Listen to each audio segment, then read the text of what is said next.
न राम जी ने नाव मांगी न केवट आया। और दूर से कहता है कहीं तुम्हारा मर्म नहीं जाना, मैं आपके मर्म को जानता हूँ, आपके रहस्य को जानता हूँ।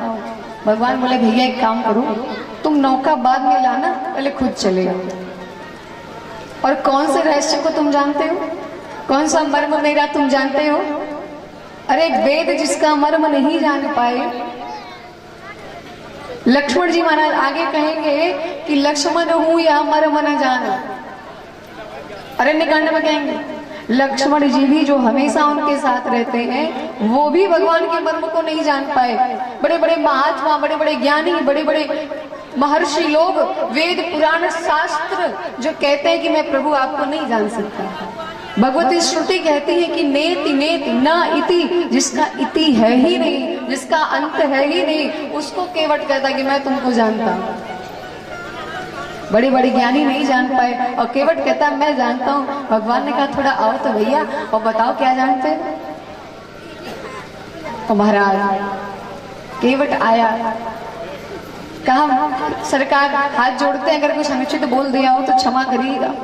भगवान ने कहा नहीं अनुचित नहीं कहा, पर जो तुमने कहा वो कहाँ से कहा, कैसे कहा?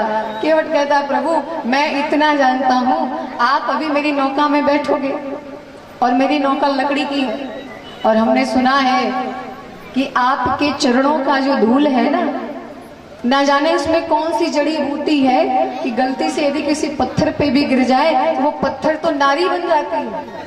लक्ष्मण जी बोले लो यहाँ भी आ गई ये कथा। भैया थोड़ा जादू कम दिखाओ, नहीं तो दुनिया वाले आपको जादूगर मान लेंगे। भगवान ने कहा मैंने थोड़ी कुछ कहा, वो तो गुरुदेव ने कहा था इसलिए कर दिया। भगवान ने कहा केवट तुम ये बातें कहां से जानते हो? केवट कहता प्रभु आप भगवान हो, आपको अपने बारे में उतना नहीं पता होगा जितना संत महात्मा आपकी कथाओं को गाया करते हैं। और इस गंगा के घाट पे न जाने कितने महात्मा आते हैं और आपकी ही चर्चा किया करते हैं, तो उन सबके मुंह से मैं सुन सुन करके मैं खुद विद्वान हो गया हूँ। इतना तो जान ही गया हूँ कि आपके चरणों के धूल में अगर किसी पत्थर से गलती से भी स्पर्श हो जाए तो उसमें ऐसा प्रभाव है कि वो स्त्री बन जाता है। लक्ष्मण भैया ने कहा तो घाटा क्या है? अगर स्त्री बन ही जाएगी तुम्हारी नैया तो घाटा क्या है? दो दो पत्नियां रहेंगी, ज्यादा आराम मिलेगा। एक घर का काम करेगी, एक बाहर का काम करेगी। तब तक केवट को लगा, उसने कहा लक्ष्मण भैया आप कहते हो दो पत्नियां रहेंगी तो ज्यादा सुख मिलेगा, आपके पिताजी को कितना सुख मिल रहा है? उनके तो तीन तीन रानियां। लक्ष्मण जी बोला अच्छा तो तू मेरे पिता तक जा रहा है? अरे चुपचाप आकर के पार करो, नहीं तो इतने बाढ़ मारूंगा बोलने लायक नहीं रहोगे। केवट कहता है बरु तीर मारहु लखन पे, जब लगी न पाए पखारी हो, तब लगन तुलसीदास नाथ कृपाल पार उतारी हो। स्वामी जी कहते हैं कि केवट कहता है लक्ष्मण भैया जितना तीर मारना चाहो मार लो, मैं डरने वाला नहीं हूँ, और मैं दशरथ जी की सौगंध लेकर के कहता हूँ। अब तो लक्ष्मण जी और बड़े गहना लाए, तू अपनी सौगंध लेना, मेरे पिताजी का क्यों ले रहा है? केवट कहता है मैं दशरथ जी का सौगंध लेकर के कहता हूँ कि जब तक चरण नहीं दूंगा तब तक पार नहीं ले जाऊंगा। तब लगी न तुलसी दास नाथ कृपाल पार उतारी हो। और केवट की बातों को सुन केवट के बैन प्रेम लपेटे अटपटे, बिहसे करुणा ऐन चितई जानकी लखन तन।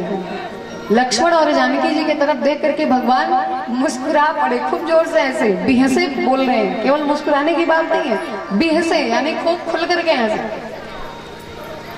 क्यों मुस्कुराए? केवट कहता मैं चरण दूंगा। और भगवान हंसे क्यों?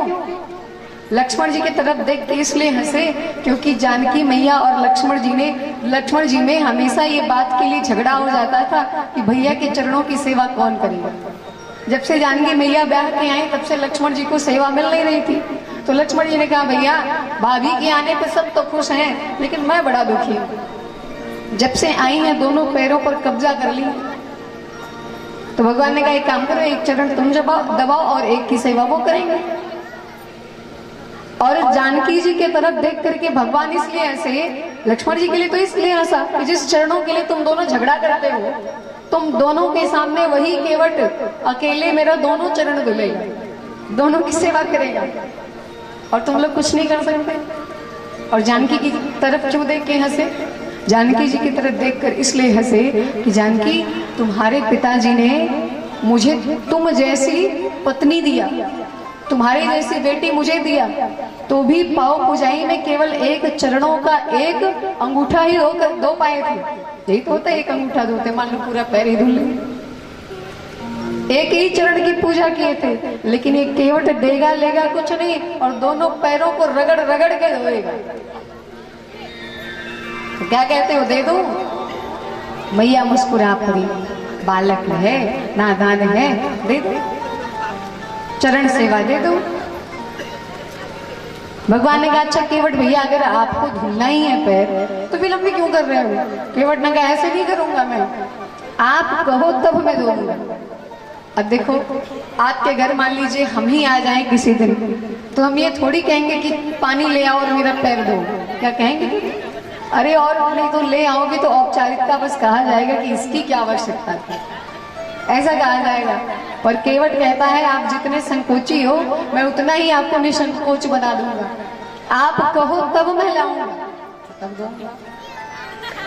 केवट कहता है, प्रभु आप कहिए तब जाऊं। भगवान ने कहा, अच्छा केवट भैया जाओ, जल्दी से मेरा चरण धुल दो, बगल में ही गंगा जी। बोले, ना महाराज, गंगा जी में चरण नहीं धोना। अरे गंगा तो आपके चरणों से ही निकली हुई है, और नख को देख करके कहीं अपना घर समझ करके समा गई तो सारी गंगा तो सूख जाएंगी, तो जितने यात्री आएंगे सब बिना नाव के ही पार हो जाएंगे, हमारी तो रोजी रोटी बंद हो जाएगी महाराज। तो क्या करो? भगवान ने कहा, क्या करोगे? केवट कहता, मैंने जुगाड़ किया है। जैसे भगवान ने कहा चरण धो, अब विलंब ना करो, तो तुरंत दौड़ा दौड़ा गया। केवट राम रजाए सुपावा, पानी कठौता भरी ले आवा। भगवान की आज्ञा पाते केवट दौड़ा दौड़ा गया और कठौता, कठौता जानते, लकड़ी का कठौता।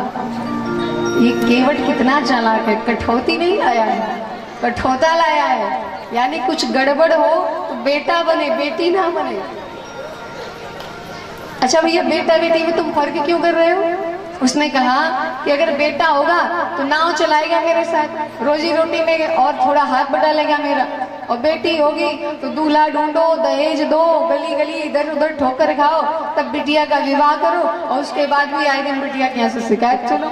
तो भैया बेटी भगवान नहीं दिए तो नहीं दे, और अगर कुछ गड़बड़ होगा तो कम से कम बेटा तो बन जाएगा, नाव तो चलाएगा। अब केवट महाराज कठौता लेकर के आया।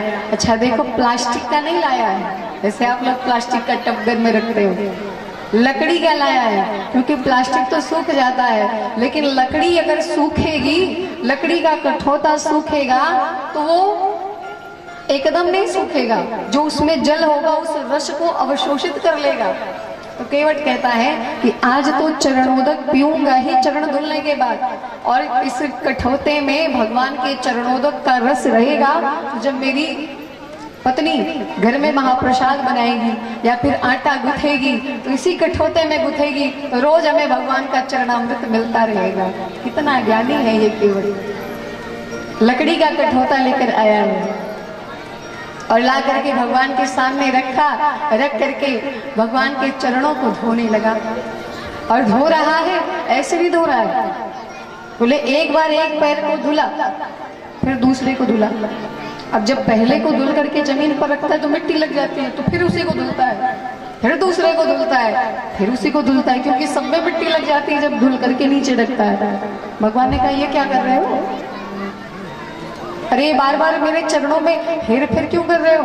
केवट ने कहा, सरकार क्या बताऊं, अरे धूल के लिए ही तो मैं धुल रहा हूं, और जैसे धुल के रखता हूं उससे डबल मिट्टी लग जाती है, तो क्या करूं मैं? भगवान ने कहा, कोई ऐसा उपाय अपनाओ कि मेरे चरणों में मिट्टी ना लगे और तुम्हारा जो काम है वो भी पूरा हो जाए। तो केवट ने कहा, एक काम करो, अरे विराज भैया। केवट कहता है कि प्रभु जब मैं दाहिने पैर को धुल लूं तो उसको ऐसे लटका लीजिए, जमीन पे मत रखिए। कब तक? बोले जब तक बाएं को धुलूं। कितनी अटपटी बात कर रहा है, जब दाहिने को लटका दिया तो बायां कैसे धुलोगे? भगवान खड़े दाहिना लटका के खड़े रहेंगे तो बाएं में भी अगर धुलाई होगी तो गिर नहीं जाएंगे। भगवान ने कहा क्या बातें करते हो भैया, मैं गिर नहीं जाऊंगा। केवट कहता गिरने का डर है तो मेरे सर का सहारा ले लो। और ये कितना बुद्धिमान है, दोनों चरणों को तो लिया ही था, दोनों हाथों को भी अपने सर पे रखवा लिया। अब बताओ क्या चाहिए जीवन में। जब जगतपति का हाथ सर पे हो तो फिर और कुछ पाने की आवश्यकता नहीं रह जाती। भगवान गदगद हो रहे हैं केवट के इस प्रेम को देख करके। और केवट भगवान का चरण धुल रहा है। अरे राघव